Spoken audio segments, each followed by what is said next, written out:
Hello, hello, and welcome everyone. We're back with another class assignment where we'll explain what chemical contaminants are and describe how they enter our food service environment.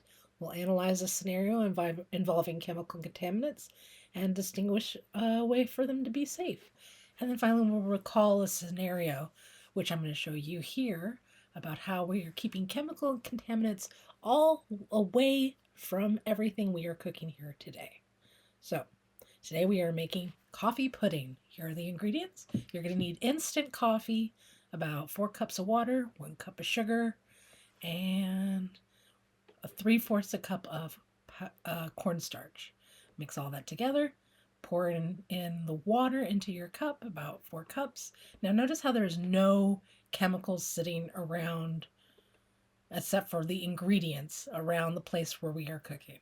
We want to keep them completely separate from what we are doing before we mix all the ingredients in with the water. Now, this process is going to take a long time.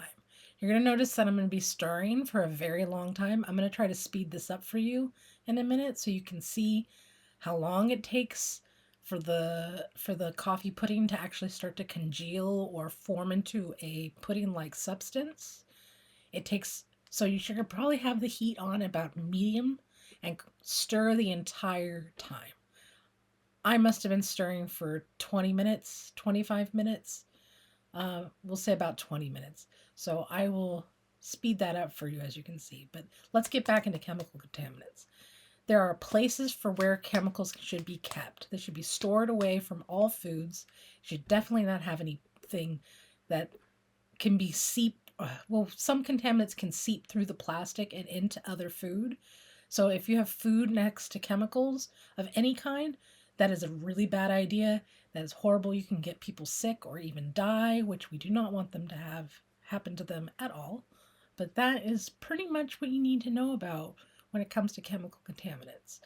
I keep mine under the sink next to the garbage can or in a storage facility far, far away. And as you can see here, it's starting to boil. And now the coffee pudding is starting to come to a form. And once it's boiled, about count for 45 seconds off the heat and then pour it into a dish that can handle hot substances.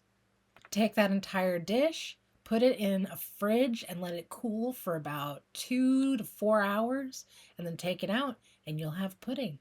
Now let's create some whipped cream to put on top of that coffee pudding because that instant coffee is pretty strong without milk, or at least I think so.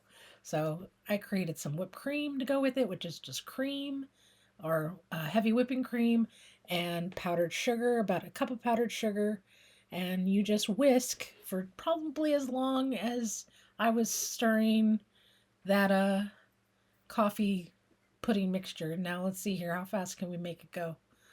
Let's speed this up a little bit. Of course, you should have it on medium. It's going to come together really quickly when you're making your own whipped cream. As you can see, I tested it. We're looking for it to make a peak, or when you make it stop, it makes a peak. So let's see if we can get that to happen right here. Remember, no chemicals nearby. Everything's stored far, far away. Nothing's getting into anything. Everything's been cleaned. All surfaces are cleaned ahead of time.